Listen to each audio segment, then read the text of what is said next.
বিয়ের সময় দেখা যায় মনে হয় যে মেয়ের বাবা মেয়েকে বিক্রি করছে আর ছেলের বাবা হচ্ছে একটা মেয়ে কিনছে।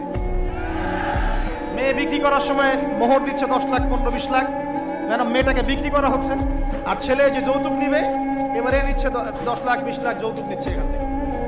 তো এই যে একটা জাহেলিয়াত চলছে, মানে আইয়ামে জাহিলিয়াত কোথায়? আইয়ামে জাহিলিয়াত তো এখানেই। আমি তো চোখে দেখি এই বিশ্বটা আইয়ামে জাহিলিয়াতের যুগ।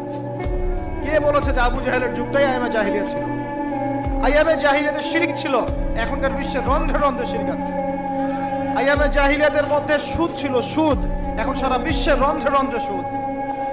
আইয়ামে জাহিলিয়াতে মাদক ছিল, মাদক, এখনকার দেখেন এই যে বর্ডার এলাকা না, এগুলা দেখবেন বর্ডার এলাকায় মাদক দিয়ে ভর্তি।